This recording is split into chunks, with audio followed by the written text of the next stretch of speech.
베드로전서는 고난의 시대를 살아가는 그리스도인들에게 위로와 격려, 소망 말씀이며, 특히 그리스도인의 정체성을 강조해 주고 있습니다. 택함받은 자답게 살아라.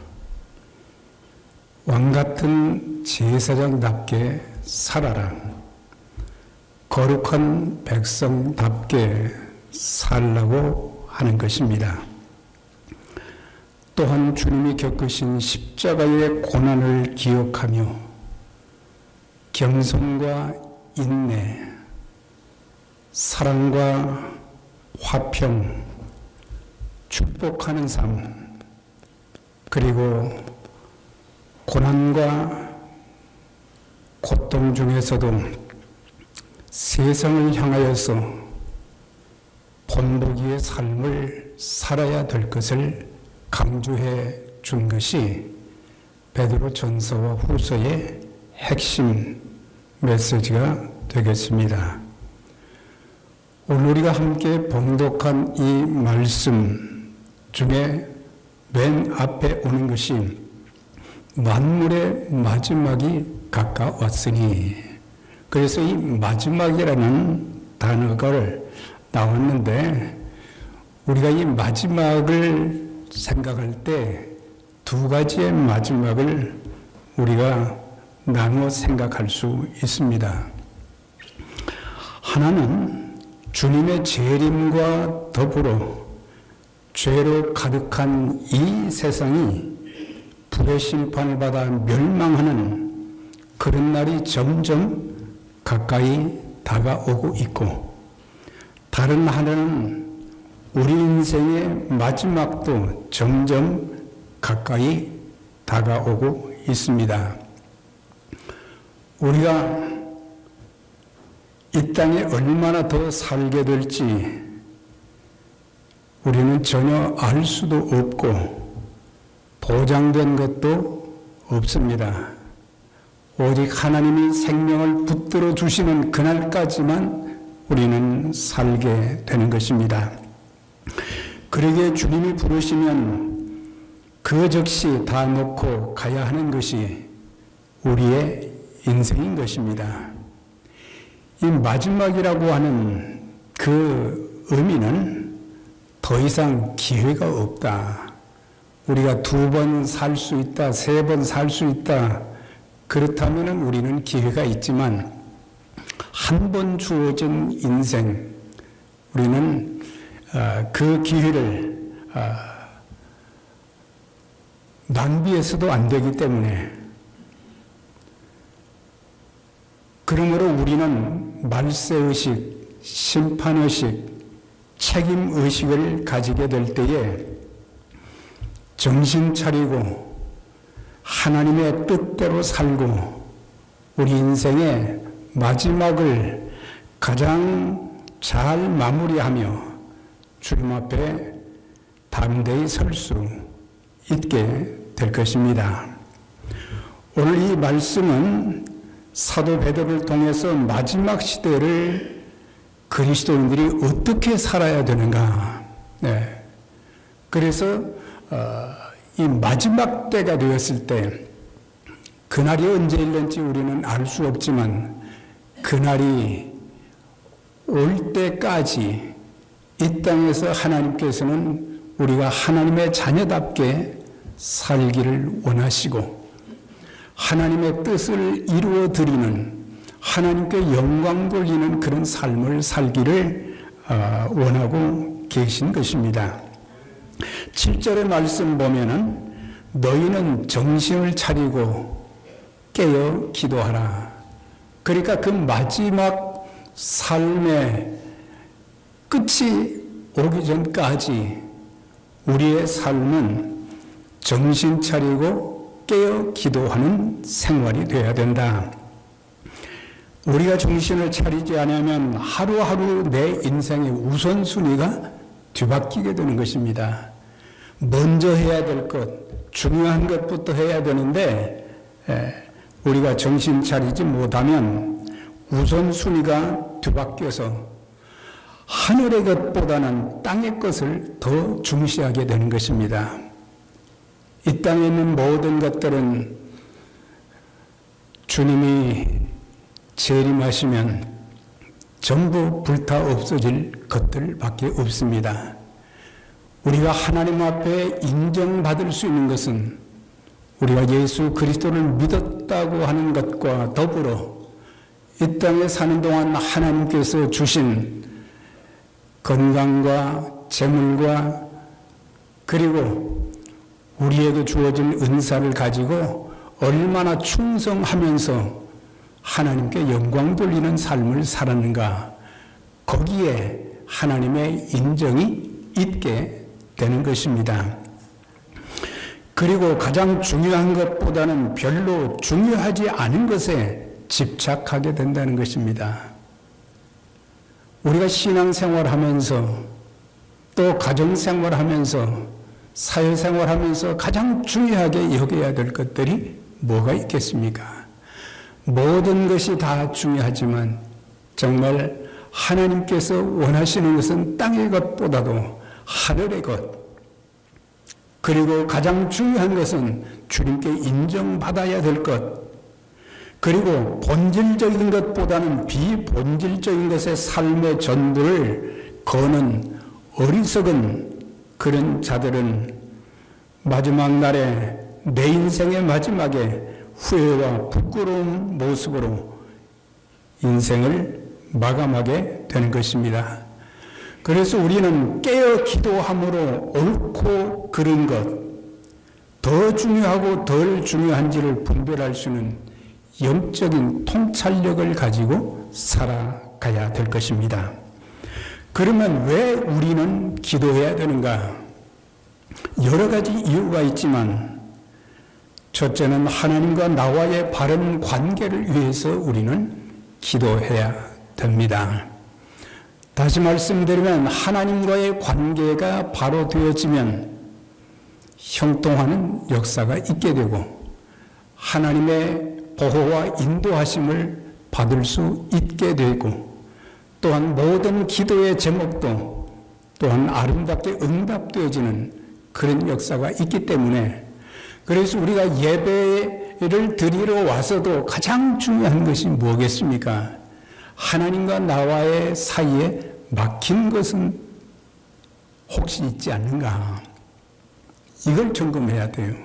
그래야 내 기도가 응답이 되어지고 찬송이 연락이 되어지고 우리가 드린 헌금이 또한 연락되어지고 하나님이 하시는 일들이 참 주의 몸된 교회를 통해서도 아름답게 이루어질 수 있기 때문에, 그래서 하나님과의 바른 관계를 위해서 기도해야 되는데 좀 더 잘 이해할 수 있도록 드리고자 하는 내용은 막힌 것이 없어야 된다. 하나님과 나 사이에 막힌 것이 무엇이 있는가? 이사야서 59장 1절 이하입니다.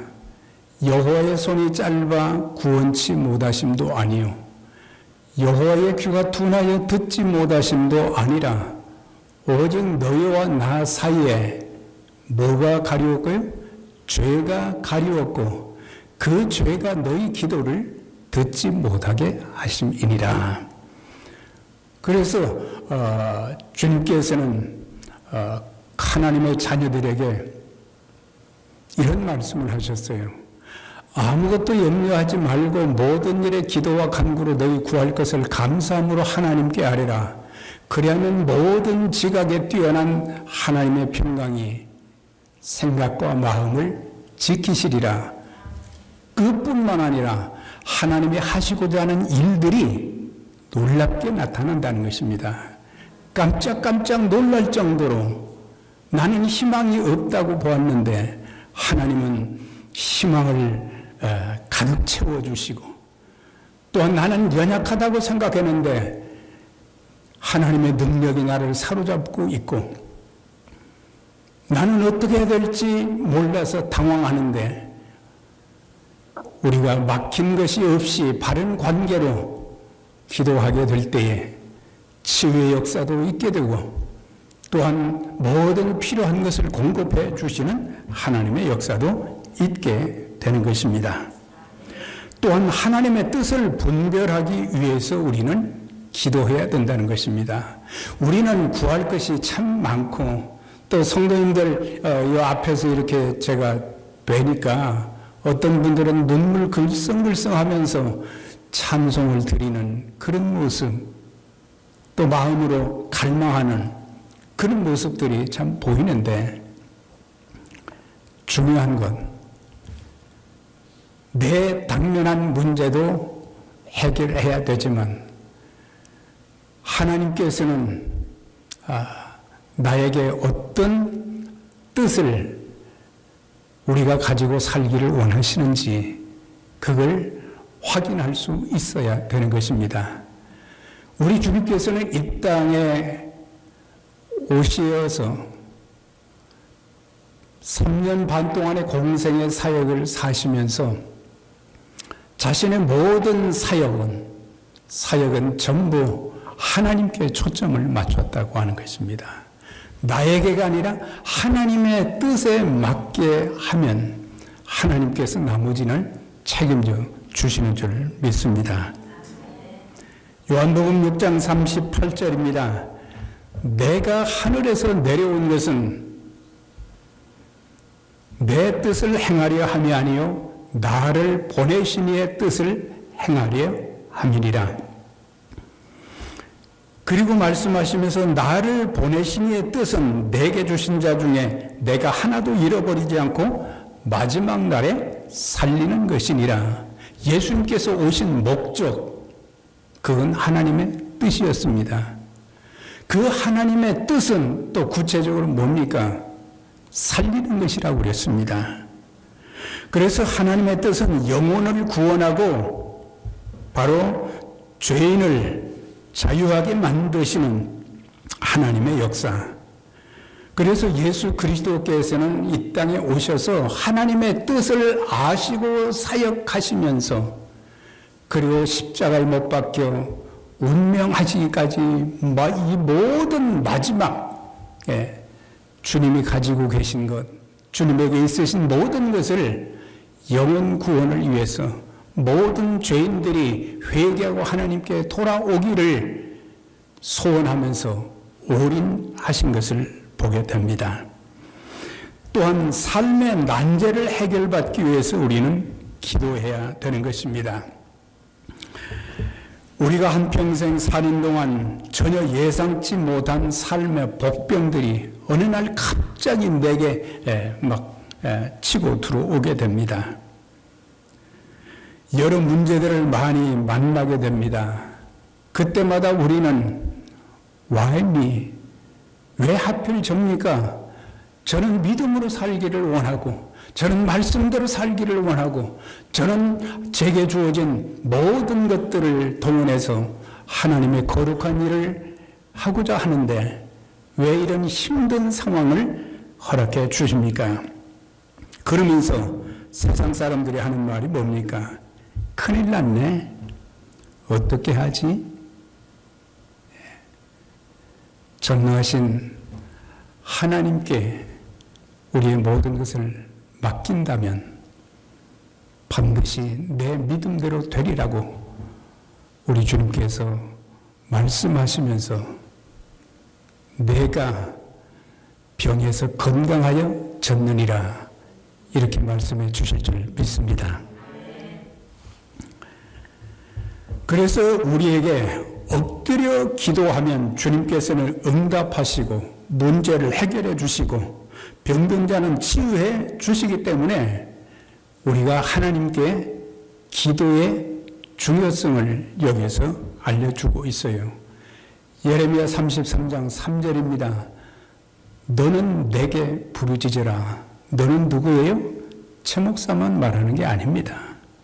각 사람들에게 주님은 말씀하시는 것입니다. 너는 내게 부르짖으라. 내게 부르짖으라. 내가 내게 응답하겠고 하나님과의 관계가 바로 되어 있으면서 믿음으로 하는 기도는 반드시 하나님께서 응답해 주신다는 약속을 해 주신 것입니다. 그러면서 내가 알지 못하는 어찌 이런 일이 일어날 수 있는가? 이건 하나님만이 하시는 일들이기 때문에 내가 알지 못하는 크고 비밀한 일, 이것은 구약적인 측면에서 볼 때는 바벨론에서 해방이잖아요. 바벨론에서 해방이 될 줄 그 누가 알았느냐 말이죠. 예. 열방들이 난리가 났어요. 예.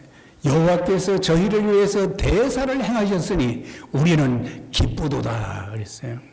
하나님이 하시는 일에 눈물이 변하여 기쁨으로 바꾸어 주시는 하나님의 역사는 기도하는 사람들을 통해서 반드시 있게 된다는 것을 여기서 약속해 주시고 있습니다. 8절의 말씀을 보면은 무엇보다도 뜨겁게 서로 사랑할지니 사랑은 허다한 죄를 덮느니라. 네. 그래서 하나님과의 관계에서는 기도가 제일 중요한 것이고, 왜? 하나님과의 만남이니까. 그 다음에 사람과의 관계에서는 사랑의 중요성을 말씀해 주면서 아름다운 가정 공동체, 아름다운 교회 공동체, 네, 우리 교회가 아름다운 공동체인 줄 믿습니다. 네, 우리가 예배당 건물이 좋고 많은 성도들 집에 있는 것도 하나님 보시기에 아름답지만 더 중요한 것은 하나님께서 우리 각 사람들의 신앙과 또한 또 삶의 모습을 보시면서 참 하나님 보시기에 좋았더라, 그런 분들을 통해서 하나님은 감동하시고 하나님의 큰 역사를 나타내 주실 줄 믿습니다. 그래서 성도들 상호간에 열정적인 사랑을 하라 그랬어요. 우리가 말로는 사랑이라는 단어를 참 많이 쓰지만 우리가 하나님을 대해서도 진실된 사랑, 그 다음에 성도들끼리도 우리가 그냥 사랑합니다 인사하는 것도 중요하지만 더 중요한 것은 사랑은 내적으로 뿐만 아니라 외적으로 드러나게 되어 있는 것입니다. 사랑은 오래 참고, 사랑은 시기하지 않고, 사랑은 오래 참는 거예요. 인간관계를 가질 때 참 중요한 게 바로 뭐냐? 오래 참는 거예요. 우리가 하나님께 기도한 것도 마찬가지예요.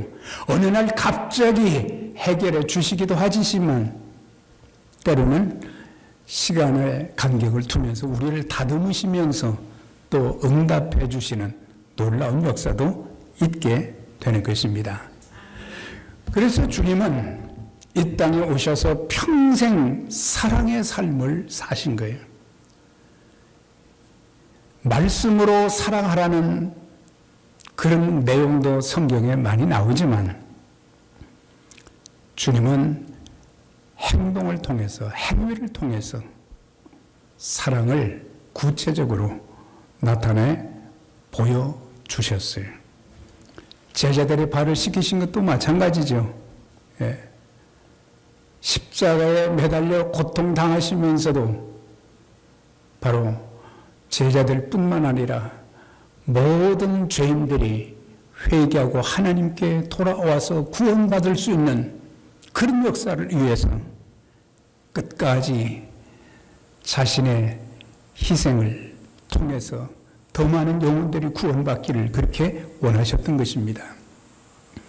요한복음 13장 34절입니다.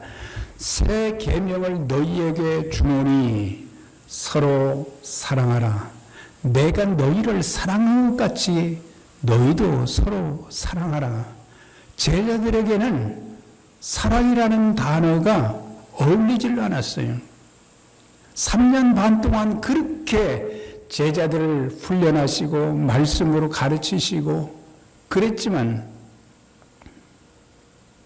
예수님 마음을 헤아려 줄 줄도 몰랐고 또 예수님이 십자가를 지시기 위해서 예루살렘에 올라가시는데도 제자들은 뒤에서 예수님 따라오면서 누가 크냐 여기에만 관심이 있었어요.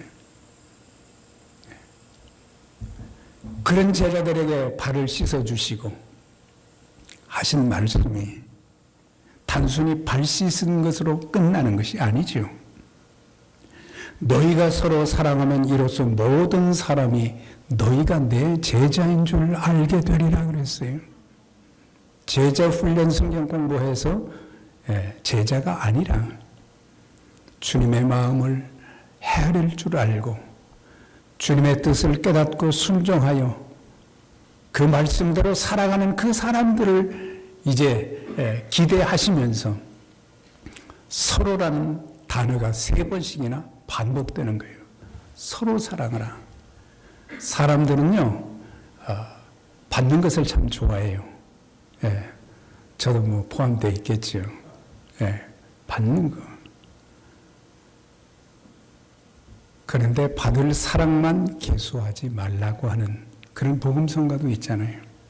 우리는 서로 사랑하라는 거예요. 사랑은 희생입니다. 베푸는 거예요. 꼭 어떤 뭐 돈이나 아니면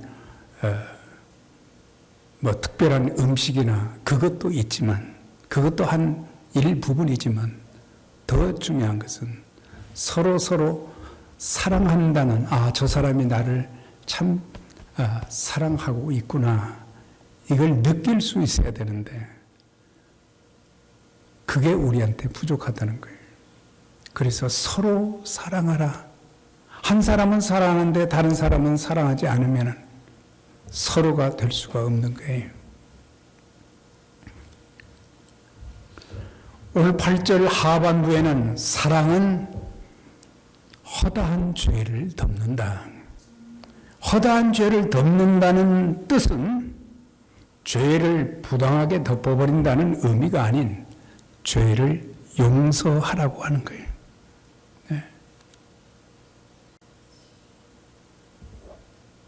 죄는 덮어줄 수도 있지만 그보다 더 중요한 것은 그 사람이 잘못을 깨닫고 회개하고 돌아설 때 용서해 주는 거예요.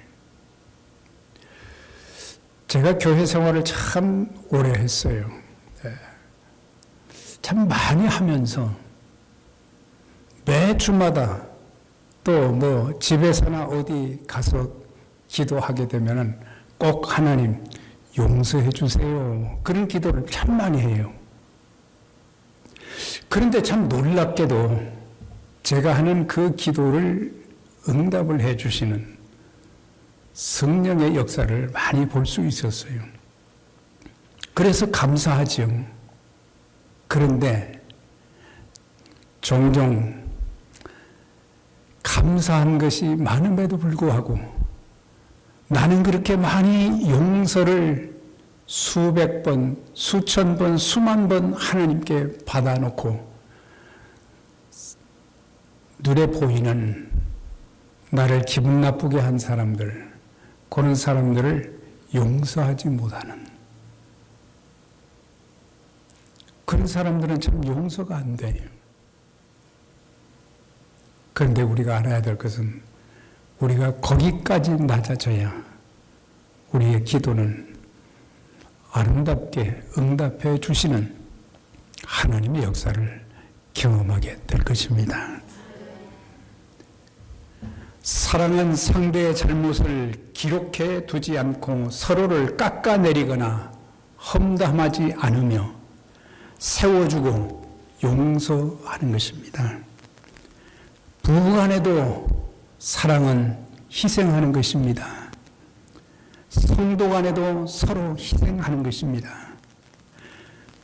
주님의 교회를 사랑하는 것도 주님을 사랑하는 것도 한때만 사랑하는 자들이 아닌 평생 변함없이 사랑하며 섬기는 여러분들 제가 될 수 있기를 바랍니다. 한때만이 아니라 어떤 상황에 처해 있다 할지라도, 그 사람이 어떤 상황에 처해 있다 할지라도, 그 다음에 교회적으로 여러 가지 어떤 참 힘든 요소가 있더라도 우리는 늘 사랑하는 마음이 변치 말아야 되는 것입니다. 어떤 책을 보니까 이런 통계가 나와 있어요. 사람들이 죽기 전에 가장 많이 후회하는 일순위가 있다 그랬어요. 이게 도대체 뭐지? 그러니까 불신자들이나 신자들의 상관없이 마지막 죽을 때 후회하는 것이 1순위가 뭐냐면, 왜 좀 더 많이 사랑하지 못했을까? 그 많은 세월들 나를 통해서 상대방이 당신을 사랑한다고 하는 그런 것들이 마음에 전해지게 될 때에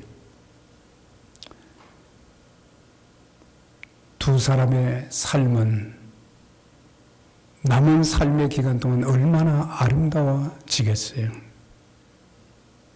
그런데 우리는 사랑하지 못하고 늘 다투다가 원수처럼 여기다가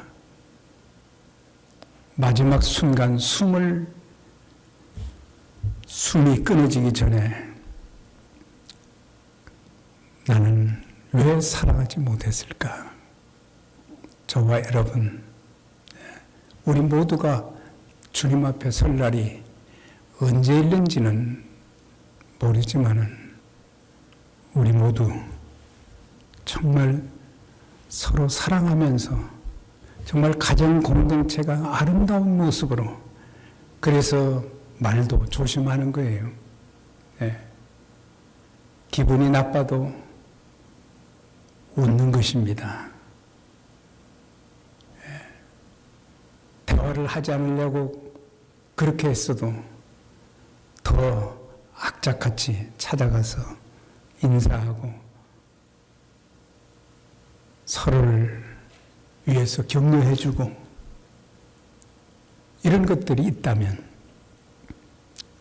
그래서 이 내용을 통해서 뜨겁게 서로 사랑하라, 그 말씀을 하셨어요. 그 다음에 9절 말씀입니다.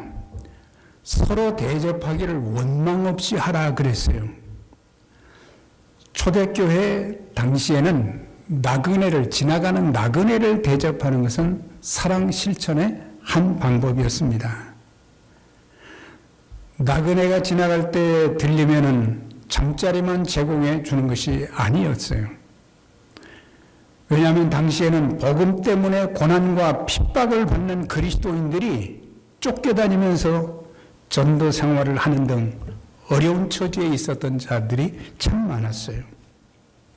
그래서 그들을 섬겨주고 접대한 것 때문에 불이익을 받는 경우도 많이 있어 때로는 대접을 하면서도 원망하는 마음이 생겼다는 거예요.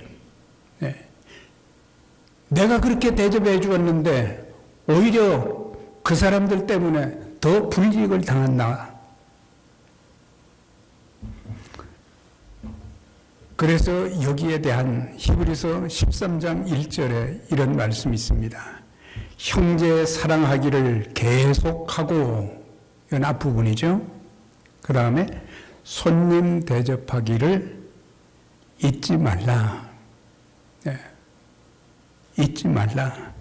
이로써 부지 중에 천사들을 대접한 일이 있느니라. 누구를 생각해서? 누가 생각났어요? 아브라함이 생각난 거예요. 아브라함은 세 천사를 접대한 결과 이삭을 내년 이맘때 이삭 아들을 얻겠다는 그런 약속을 받은 것을 보게 돼요. 그래서 그냥 지나가는 천사에게 집에 들어오셔서 식사 한번 하고 가세요. 정성껏 준비해서 대접을 했었지요. 손님 접대는 그 자체로서 하나의 봉사지만 선교 사역의 필수적인 요소예요. 그래서 선교사님들이 여기를 지나가면 혹시 이제 연락이 오면은 그분들한테 다른 것은 많이 할 수 없지만 꼭 대접은 합니다. 잠자리는 메스터 베드룸을 내주어줘요. 복음을 위해서 자신들의 모든 것을 주님께 드리고 영혼을 구원하는 그 귀한 일에 쓰임받는 그 선교사님들. 그래서 그리스도인 된 우리는 어떤 상황에도 대접에 인색하거나 원망치 말고 감사함으로 하라고 하는 것입니다. 우리가 할 수 있다는 자체가 감사한 일이죠. 할 수 있다는 것. 하나님의 때에 하나님께서 많은 것으로 갚아주시는 역사도 있게 되는 것입니다. 마태복음 25장 31절 이하입니다. 주님은 최후 심판 때 지옥불에 던져질 좌편에 있는 자들에게 이렇게 말씀하십니다. 내가 줄일 때 너희가 먹을 것을 주지 아니하였으며 내가 목마를 때 너희가 마실 것을 주지 아니하였으며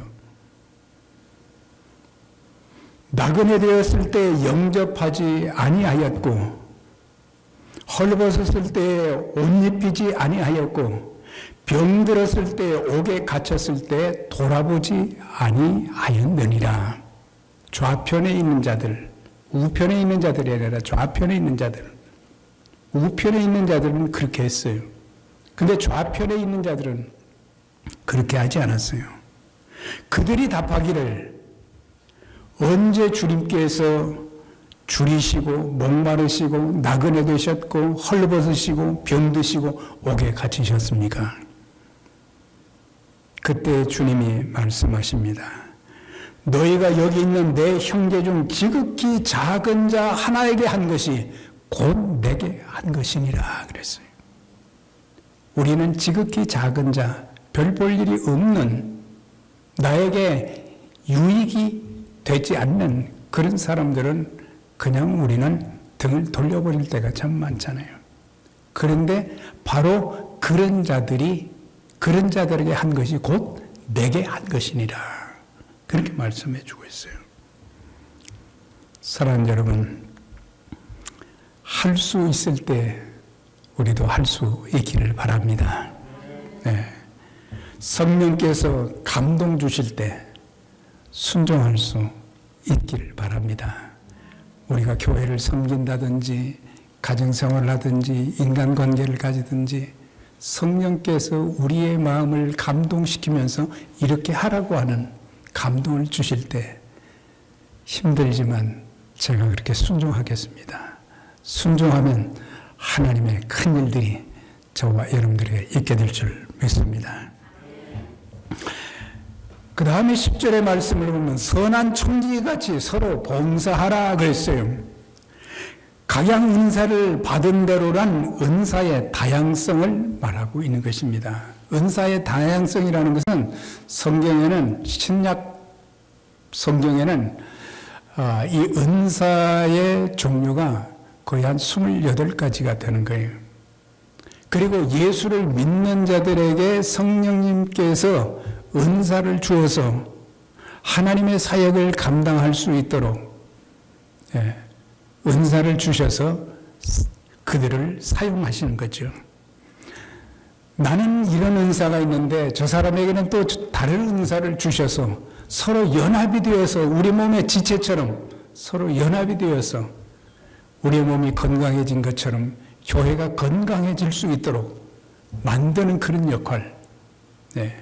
찬양뿐만 아니라 찬양하시는 분들은 늘 감동스럽죠.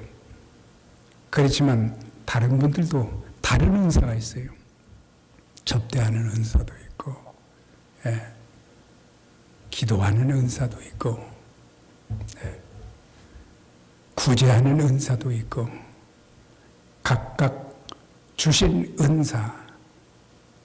그래서 생명, 건강, 재물, 은사 모두 이게 하나님께서 주신 것들이거든요. 그런데 우리는 하나님이 주신 것을 가지고 내 것이라고 하고, 그리고 내 마음대로 사용하는 것은 하나님의 뜻이 아닙니다. 저와 여러분, 우리 생명, 하나님이 생명을 연장시켜 주셔서 이것도 내 생명도 하나님 것입니다. 물질도 필요할 때 하나님 것이란 말이죠. 그래서 필요할 때 우리는 사용해서 하나님의 일을 이루어 드려야 되는 것입니다. 그래서 이런 모든 것들은 위탁해 준 거예요. 우리에게 맡겨주신 거예요. 언제까지? 이 세상 사는 날까지만 위탁해 주셨기 때문에 잘 관리하고 그 다음에 주의 일을 위해서 헌신하는 것.